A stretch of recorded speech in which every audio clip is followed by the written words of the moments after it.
Prensa Washington. Hoy en el programa, el presidente Joe Biden ya está en París para conmemorar los 80 años del desembarco en Normandía. La visita del mandatario estadounidense ocurre cuando Occidente hace frente a las pretensiones de Rusia de tomar Ucrania por la fuerza. ¿Qué implicaciones tiene esta visita? Países Bajos inicia la serie de elecciones para renovar el Parlamento Europeo. Economía, migración, Pacto Verde, seguridad y defensa son algunos de los asuntos clave que marcan la cita electoral en el viejo continente. ¿Qué rumbo se vislumbra para la Unión Europea? Y Lula pide amplia observación internacional en las elecciones de Venezuela. El mandatario brasileño busca asegurar un proceso transparente y confiable, especialmente luego de que la autoridad electoral retirara la invitación a la Unión Europea para observar los comicios. ¿Qué podemos esperar?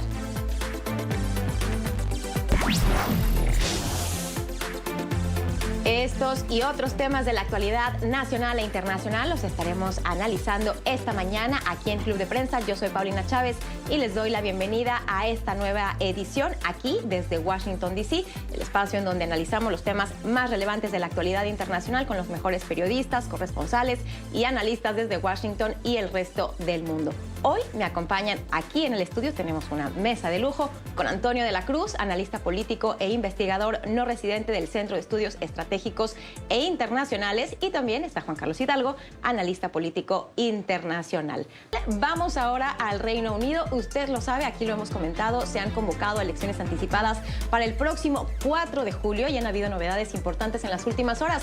Nigel Farage, quien fuera el líder que motivó y que pues encabezó todos estos esfuerzos para que se llevara a cabo el Brexit, la salida del Reino Unido de la Unión Europea, ha anunciado también que se estará postulando a estas elecciones. ¿Qué significa esto, Juan Carlos? Nigel Farage es un espectro que no termina de perseguir al Reino Unido, ¿verdad? Sigue siendo un político muy popular. Fue el cabecilla, ¿verdad? El ideólogo principal del Brexit. Y lo logró, y lo logró de la manera que él quería. Porque recordemos que cuando se le consulta a los británicos, ustedes quieren salir del Reino Unido, de la Unión Europea, nunca se les consultó cómo. O sea, se les dijo, mira, si ustedes salen de la Unión Europea, van a tener más control, el Parlamento va a tener más control sobre sus vidas, todas esas regulaciones que pasa el Parlamento Europeo no van a aplicar acá, etcétera, etcétera. Pero no se les explicó el detalle de lo que implicaba esa decisión. Y la versión más dura, porque había diferentes posibles versiones de Brexit, la versión más dura, la que siempre apoyó Nigel Farage, fue eventualmente la que se materializó. Incluso una versión más dura, la que los proponentes del Brexit dentro del Partido Conservador apoyaban, ¿verdad? Entonces Nigel Farage se puede decir que es una de las figuras más consecuentes, más consequential, ¿verdad? Más importantes de la historia británica en los últimos 20 años. Ahora ha anunciado que se va a lanzar con este Reform Party, que ha habido varios partidos que él ha apoyado en las últimas elecciones, cuya única misión ha sido mover más al Partido Conservador hacia la derecha, ¿verdad? Principalmente en temas de su relación con la Unión Europea o con temas de inmigración. Ahora hemos visto, por lo menos las primeras encuestas tras el anuncio de Nigel Farage, que este Reform Party se disparó en las encuestas y casi que está empatado con el Partido Conservador. El Partido Conservador muy venido a menos después de las desastrosas gobiernos de Boris Johnson y Liz Truss. Rishi Sunak no ha logrado enderezar el barco, hizo este llamado a elecciones de una manera bastante precipitada, por lo menos de lo que se vio. Incluso hizo el anuncio bajo la lluvia, recordemos que fue lo peor que le pudo haber pasado, sí. Un material de sobra para caricaturistas y demás.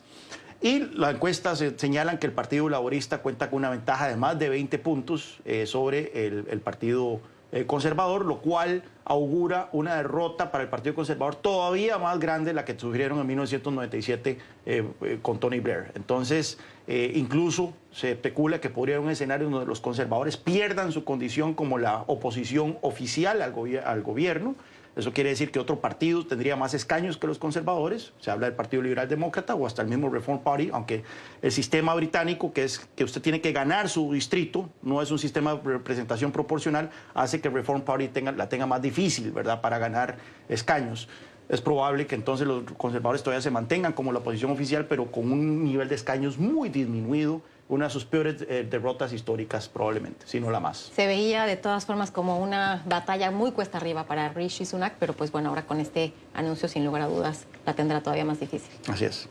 Cambiamos de tema, vamos ahora a Venezuela, donde también hay elecciones el próximo 28 de julio. Antonio de la Cruz, hemos dado un seguimiento puntual a todos los preparativos. Ahora se habla de la observación internacional, este componente fundamental para dar legitimidad y credibilidad a las elecciones, no solamente en América, sino en todo el mundo prácticamente. Ahora Venezuela, para sorpresa de nadie, pues retiró la invitación que le había hecho a la Unión Europea precisamente para que observara estas elecciones, y otros países como Colombia, como Brasil, han señalado que no enviarán observadores internacionales. ¿Por qué? ¿En qué momento nos encontramos en Venezuela? La campaña o la pre-campaña, pues la campaña oficial arranca en julio, el 4 de julio, ha mostrado una tendencia avasalladora de la tendencia de María Corina Machado. Definitivamente, María Corina Machado ha logrado conectar nuevamente las grandes masas populares con un sentimiento de esperanza y de cambio. Hoy las encuestas señalan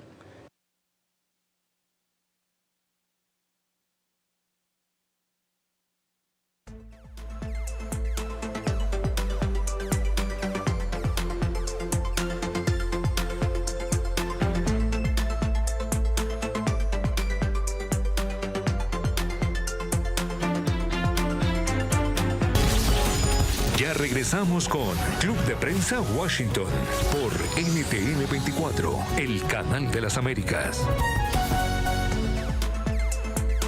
Tuvimos una pequeña falla, interrumpimos lo que nos mencionabas, Antonio de la Cruz, sobre el momento específico en el que estamos rumbo a las elecciones del próximo 28 de julio allá en Venezuela. Por lo tanto, Maduro, la estrategia que está usando es meter miedo de que haga lo que hagas, no vas a ganar. Porque nosotros vamos a tener la madera de poder robarnos la elección. Por eso está no la invitación a la Unión Europea, y tanto Colombia y Brasil se ponen de acuerdo y dicen que no van a enviar delegados. Pero ellos nunca han enviado una delegación a observar las elecciones de Venezuela. Yo creo que es una jugada muy estratégica para, si ocurriese cualquier cosa en Venezuela, ellos poder tener una opinión libre, porque si están en el terreno, se le va a ser más difícil. Entonces, estando afuera, porque recordemos que están las embajadas de todos estos países en Venezuela que van a pasar sus informes, porque para eso están las embajadas también. Entonces, yo creo que la información se sabe, que si Maduro se roba la elección, porque Maduro busca legitimidad, y en esa manera no la va a obtener, aunque ya ha actuado de tal manera que no es legítimo, continuará siendo legítimo y tendrá mayores consecuencias, porque en Estados Unidos, en una campaña electoral como la que estamos viviendo, va a tener que volver a imponer las sanciones a Estados Unidos como las pusieron en el pasado. Porque si no, le va a causar un problema de narrativa en su electorado latino. La Unión Europea, como señalábamos, pues no estará observando estas elecciones luego de que haya sido retirada esta invitación de manera pues desafortunada, porque precisamente deja en duda esta legitimidad y esta credibilidad del proceso. La OEA, por supuesto, tampoco observará las elecciones en Venezuela. No fue invitada porque pues Venezuela ya no es miembro de esa organización. Y el Centro Carter, que es el otro centro con sede aquí en Atlanta, que tradicionalmente hace observación electoral, pues no ha definido si estará enviando o no una misión de observación electoral. ¿Qué nos dice esto del estado de la elección? Sí, lo que yo veo es que, como menciona Antonio, las encuestas, si en realidad son fiables, muestran una ventaja insalvable para el régimen, que no puede ser corregida por un fraude.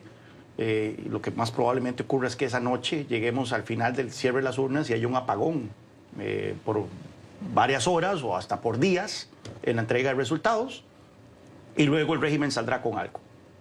Saldrá a decir que se tienen que repetir las elecciones o que no hubo garantías, y ahí es donde veremos qué es lo que ocurre, ¿verdad? Ese es el escenario que yo veo más viable. No veo un escenario en donde el régimen salga a admitir una derrota, jamás. Que conceda las elecciones. Que conceda las elecciones. No veo un escenario en donde efectivamente puedan darle vuelta al resultado, como ocurrió, creo que fue en el 2013. Con Capriles. Con Capriles, porque ahí sí la diferencia era mínima. Así que probablemente va a haber un apagón, y luego lo que ocurra dependerá del pueblo venezolano. Tú escribiste esta semana, Antonio, sobre este tema, sobre la necesidad de un resultado contundente para impulsar el cambio. Precisamente porque esa noche, si todos salimos a votar y se cuidan los votos, va a ser muy difícil que Maduro se robe la elección. Y si llegase a ocurrir el escenario que acaba de plantear Juan Carlos, hay ahorita tal energía, cuando uno ve las concentraciones de María Corina Machado, que va a costar, porque ese es un pueblo que también votó por el chavismo en el pasado, detenerlo. Entonces podríamos estar viendo un escenario que se dio en Venezuela en 1958, el 1 de enero, con el régimen de Marcos Pérez Jiménez, que el pueblo a nivel nacional salió a reclamar los resultados. Entonces sería un escenario, si eso se da, de un pueblo saliendo a reclamar, porque el pueblo venezolano lo que quiere es una salida pacífica política de la crisis que hoy tiene.